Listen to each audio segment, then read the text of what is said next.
The gas cap was tight because that was one of the things they said might be the issue. As semis are flying past me, and it's, 9:30 at night.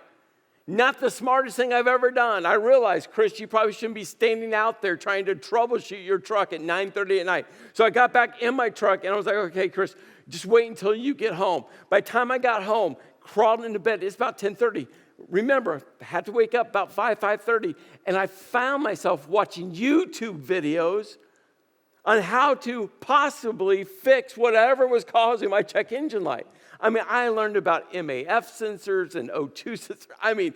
I was in the deep end of the how to fix my truck pool. And all of a sudden, I set my phone down. I was like, Chris, what are you doing? You just need help. You need the professionals. You need the experts. You need people who actually know what they're doing. Plus, you got to get up early. Just go to sleep. There's something within me, and I'm sure I'm not the only one. It's a struggle to ask for help. And you see, in this series, we are following along storylines of people that desperately needed help and watching, learning, leaning into how Jesus helped them. The question that we're asking in this series, help, is what if the spectacle of the miracle actually helped people's real earthly needs, but what if the spectacle of the miracle wasn't the pinnacle of what Jesus was really trying to get at? Yeah, sure, the people, the individuals were thankful for the miracle that helped their physical needs, but what if that wasn't the pinnacle of what Jesus was trying to teach? So in part one, we follow along the storyline where Jesus and the disciples got in a boat and they went from one side of the Sea of Galilee to the other side being the unclean region. And when Jesus got off the boat, this man with an unclean spirit or an impure spirit or a demon comes running at Jesus. And we're told that this man with the unclean spirit was living in unclean tombs. And Jesus takes the unclean spirits, the demon named Legion, sends them into the unclean pigs. The unclean pigs go running down the mountainside. They all drown themselves. And now this clean man, who was unclean, is now clean, wants to get on the boat with Jesus. And when he says to Jesus, hey, I want to get on the boat, you know what Jesus says to him? No. Jesus goes, I just rescued you to rescue people. You now have the life ring, the life preserver to throw out to people, to tell people about the hope, the grace, the love, about me. So go share your story. And you know what this guy does? He goes and shares his story. This story is found in Mark chapter 5. In fact, today we're going to stay in Mark chapter 5. By the time you get to Mark chapter 7, we're given this insight that Jesus comes back into the Decapolis, this unclean region. And the group of people that begged Jesus to leave after the pigs drowned, all of a sudden there's a group of people that are gathering around Jesus. And then when you flip the page to Mark chapter 8, Jesus is teaching some 4,000, and we know that number was just men, not including women and children. 6,000, 8,000 people had gathered to listen for 3 days for Jesus to teach. He feeds them all. This one guy who did what Jesus told him to do, go share your story, scattered seeds, so that when Jesus came back, people were leaning in. You see, what we see over and over again in these stories are people who were just unclean. And this is what we all have in common. And maybe you didn't come to church today to hear me say, hey, you're unclean and I'm unclean. But let's just recognize it's true. And I'm not talking physically. I hope you all took a shower this morning or last night or within the last 24 hours. But spiritually unclean. Speaking of 24 hours, in the last 24 hours, did you have an unclean thought? In the last 24 hours, did you say something to someone that was unclean? Or did you say something about someone that was unclean in the last 24 hours? Did you tell an unclean lie? I don't care how big or how anybody lied. It doesn't matter. It was a lie. It was not true. Did you say an unclean lie in the last 24 hours? Did you make an unclean decision that other people knew about or maybe no one knows about, but you do? In the last 24 hours, what unclean thing did you do? And here's the thing. We're all guilty. I'm guilty also. And so today, we're going to look at, in fact, 2 more stories of unclean people. 2 more stories that get woven together. And let's not get lost in the spectacle of the miracle and miss the pinnacle of what Jesus is teaching, what Jesus is doing. Like I mentioned, we're going to stay in Mark chapter 5. The first part of Mark chapter 5 was a story about the demon-possessed man with the unclean spirit and the pigs. And then we move, right into these next 2 stories. So starting in Mark chapter 5, verse 21, this is where we'll step into these 2 stories. When Jesus had again crossed over by boat to the other side of the lake, a large crowd gathered around him while he was by the lake. Well, I just want to bring the map up real fast again so you see what's happening. Jesus and the disciples went from, the region of Galilee where Capernaum was, all across to the other side of the lake where the Decapolis is. That's the pagan side, filled with unclean people. That's the unclean region. So they got back in the boat and they went back over to the other side, to the Jewish region, Galilee. Now, we don't know exactly where they landed on the other side, but more than likely it was probably somewhere around Capernaum. Again, that was their home base, their home city. That's where they based everything out of. But no matter what, they were now on the Jewish side, the clean side of the lake. And we're told that this massive crowd gathered around them. Then one of the synagogue leaders, now this wasn't like a professional rabbi. A synagogue leader would have been someone who was like a high level, team leader. He was in charge of making sure everything administratively in the building, the synagogue was all flowing and making sure people would be showing up and things were being taken care of, right? A highly important position, but not a professional rabbi. So this synagogue leader named Jairus shows up. And when he sees Jesus, he falls at Jesus' feet. And he pleads earnestly with him. My little daughter is dying. That phrase dying, or that word dying, literally means is at death's doorstep. Like, this is not just extremely sick. No. She has hours to live. My daughter is dying. Please come and put your hands on her so that she will be healed and live. So Jesus went with him. Massive crowd of people. Jesus walking with this father who's so deeply concerned about his dying daughter. Mark tells us that a large crowd follows and pressed around him. The image is, if you've ever been to a concert that doesn't have seats, doesn't have chairs, right? It's just everyone goes up to the stage. You're right. That feeling of everyone just pressing in around you. This is the image. This large crowd followed and pressed around him. And a woman was there. We don't know her name. We never discover her name. Mark tells us the father's name, Jairus, but this woman, we don't know her name, but a woman was there who had been subject to bleeding for 12 years. For 12 years, she was constantly on that monthly cycle. For 12 years, she was suffering, she was in pain for 12 years. And on this day, she shows up publicly. Mark gives us this insight into her difficult 12 years. He goes, she had suffered a great deal under the care of many doctors and had spent all she had. I mean, financially, she was ruined. She was broke. Why? Trying to figure out what was going on within her body physically. She spent all she had, yet instead of getting better, she grew worse. But when she heard about Jesus, she came up behind him in the crowd and touched his cloak. Touched him, reached out, touched him. Now, in the Jewish culture, in the Jewish religious faith structure,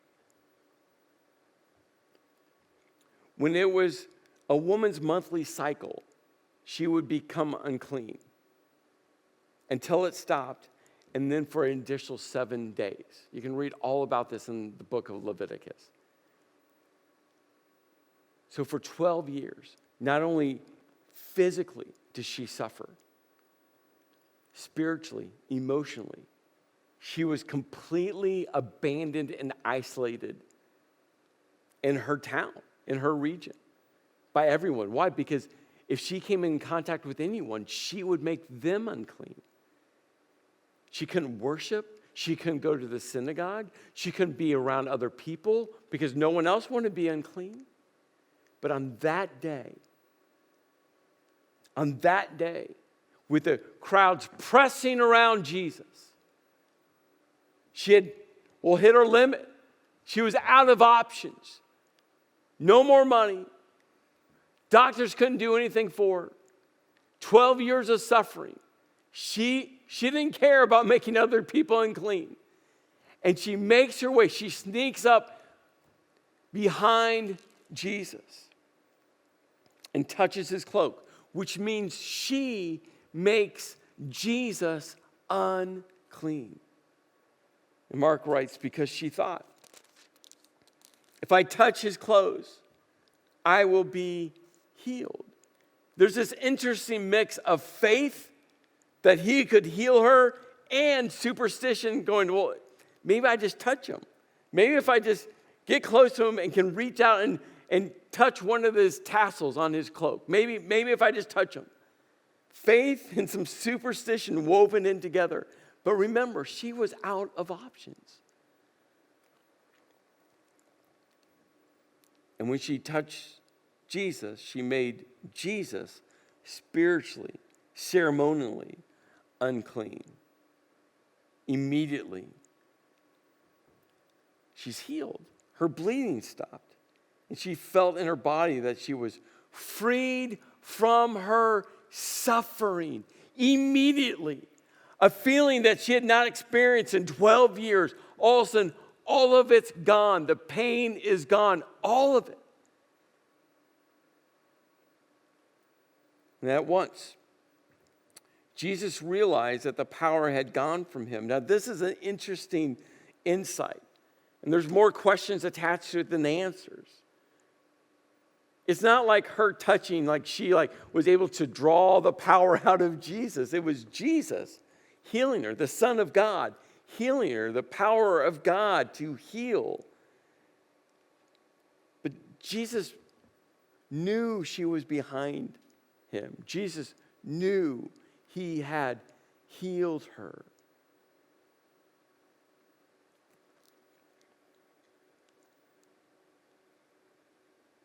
He turned around in the crowd and asked, "Who touched my clothes?" And the disciples, who have been quiet this entire time, the disciples who were quiet when Jesus was interacting with a demon-possessed man, the disciples who've been quiet along this walk with Jairus, all of a sudden they speak out and they said, "Do you see people in the crowding against you? And yet you can ask, who touched me?" They're like, "Jesus, everyone is touching you.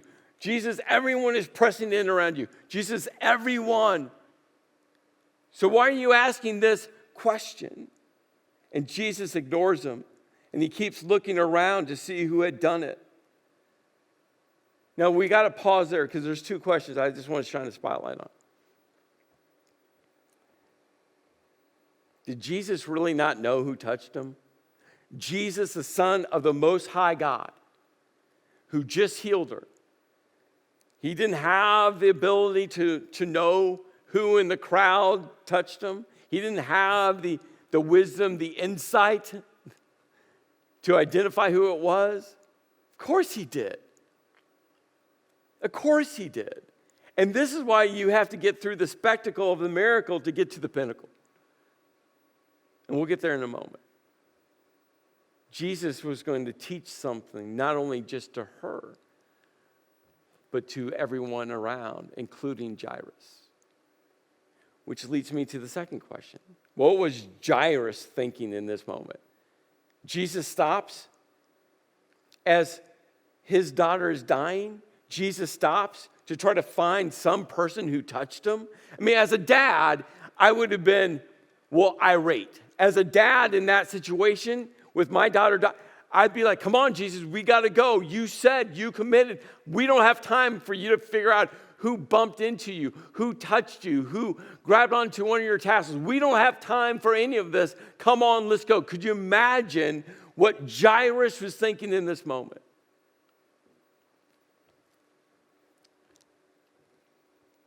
And Mark writes, then the woman, knowing what happened to her, knowing that she is now healed, came and fell at his feet. What she did in secret, what she did sneaking up behind Jesus, she now falls in front of him at his feet, trembling with fear, told him the whole truth, told him the entire stories. Jesus, it's been 12 years. I've exhausted all of my money. I went through countless doctors. I've been in the state of pain and suffering and religiously, spiritually unclean. I've been isolated. I've been abandoned. People, run from me.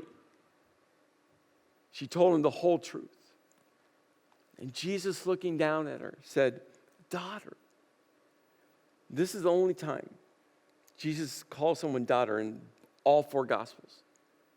You can feel the care, the love, the grace, the compassion.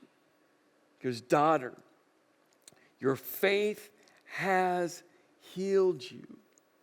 Your faith has saved you. And I think about that moment.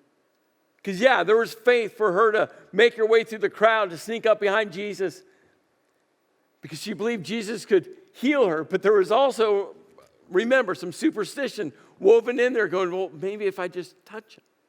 And Jesus goes, hey, it wasn't you touching me. It was your faith.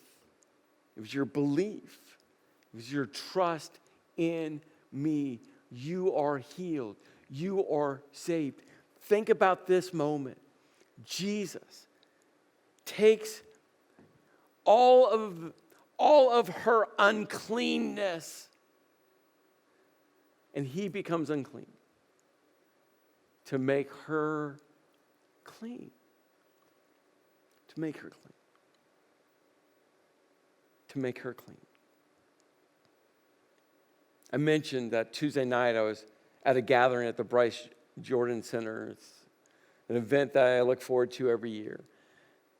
The Pregnancy Resource Clinic is one of our impact partners, and I just absolutely love not just what they're doing, but the compassion and the gentleness and the love and the care and the intentionality in which they're being the hands and feet of Jesus.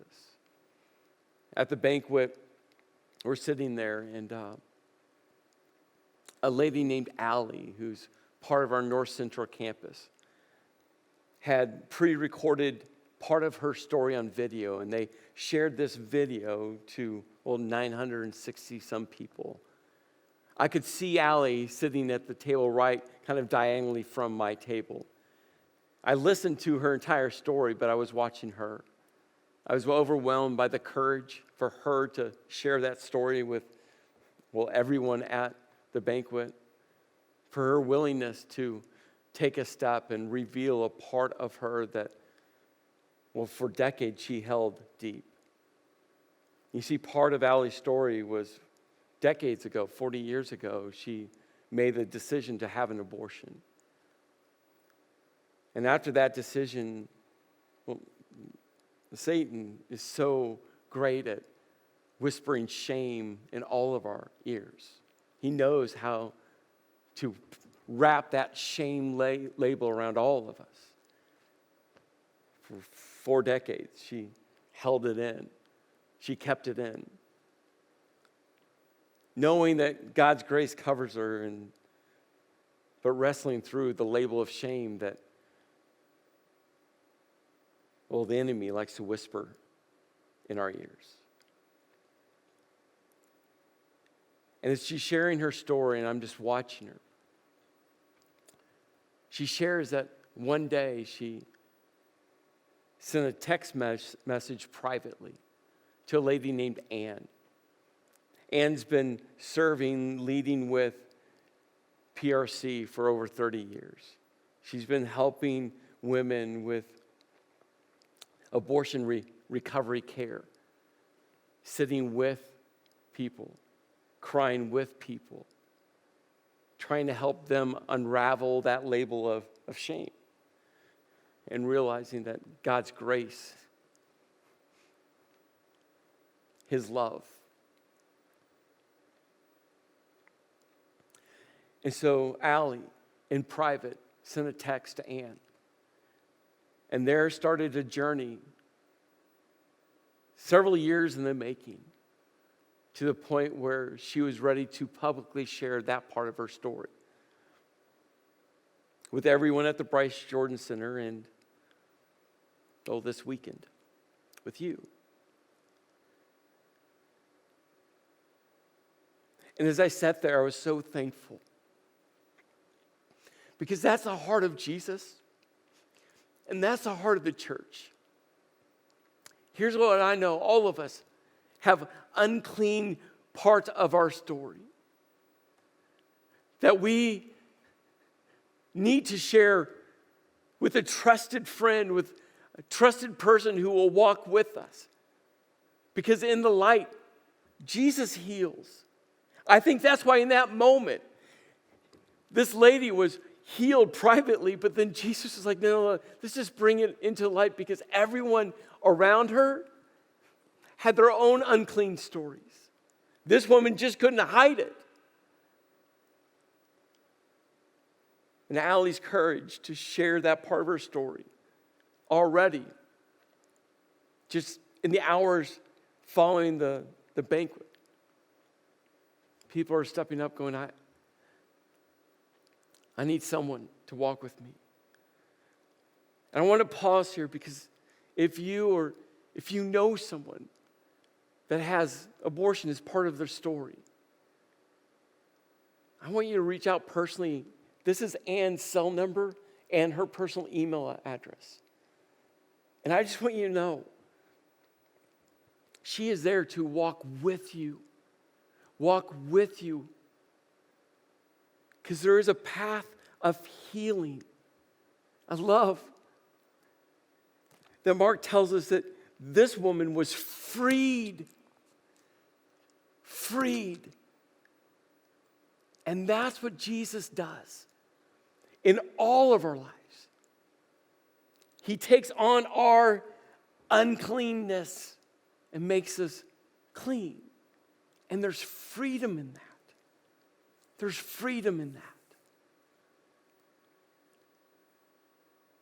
There's freedom as we experience God's grace and His goodness.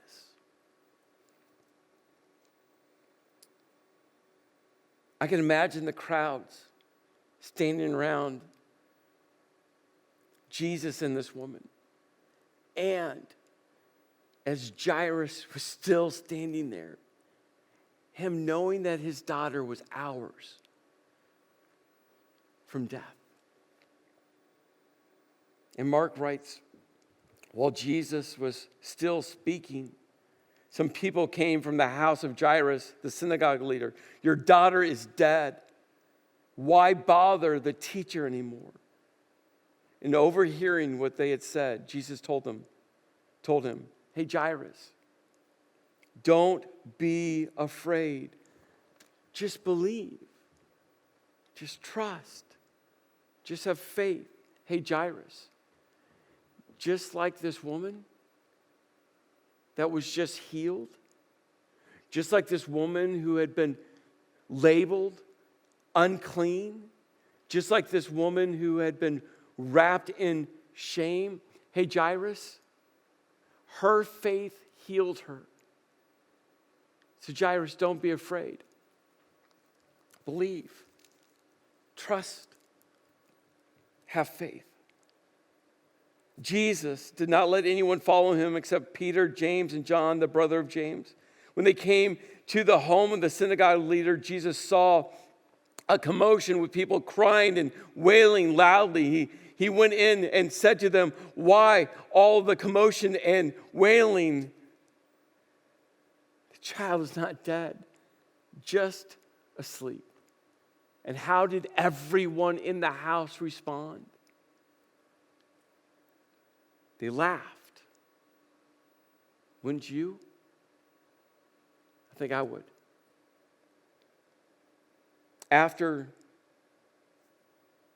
he put them all out of the house, out of the room, he took the child's father, Jairus, and mother, and the disciples who were with him.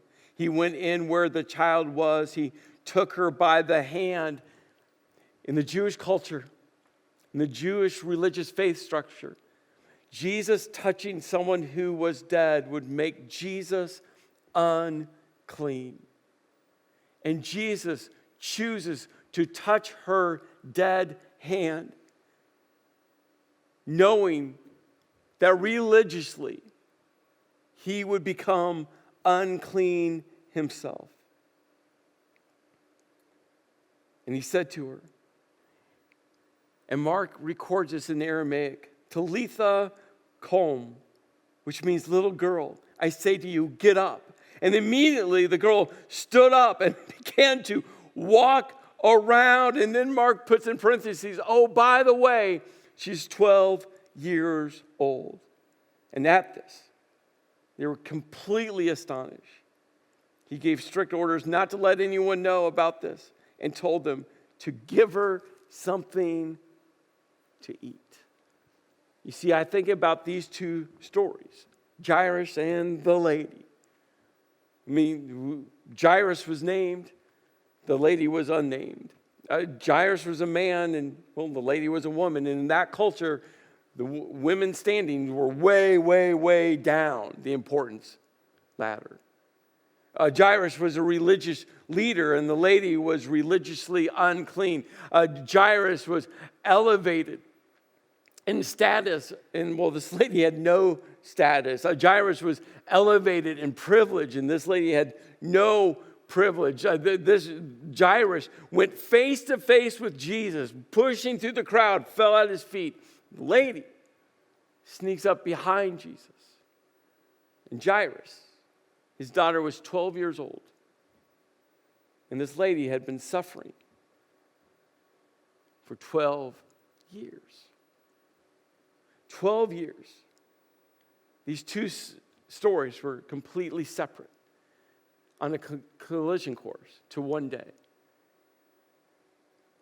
To one day when the lady had enough and found Jesus and asked him for help. To one day when Jairus realized that there was only one person could help his daughter, Jesus.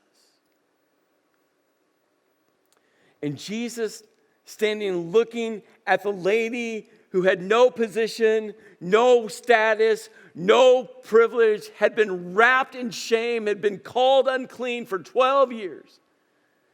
Jesus, in the midst of the crowd, says, hey, Jairus, just like her faith has healed her, don't be afraid. Believe, trust, have faith. Hey, Jewish religious leader, look at her. She had faith just to touch me. And she was healed. You see, in the Bible, there's this word, it's redeems, or redemption, or redeemer. It means to buy back, to pay back. We don't see this word in these two stories, but we see this word in these two stories, where Jesus takes our unclean and makes us clean. That's what redeemed means. That Jesus takes on himself our sin and we're wiped clean. It's the image of the cross. It's why we celebrate Easter. It's why Isaiah and the Old Testament prophets scream out, "Where, O death, is your victory? Where, O death, is your sting?" And Paul goes, "But thanks be to God, for we have victory through Jesus Christ our Lord." All of us are unclean. All of us have parts of our story that we have tried to keep secret. Why? Because shame is wrapped around us. My prayer for you is that you turn and face Jesus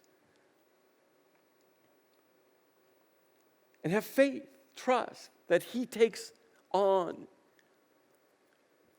all of your stuff that's unclean, and he makes you clean. Let's pray. Lord, I just ask that every single person will believe, will trust, have faith that Heavenly Father, your Son Jesus, chose to die, to redeem, to take on our uncleanness, to make us clean. In your name I pray. Amen.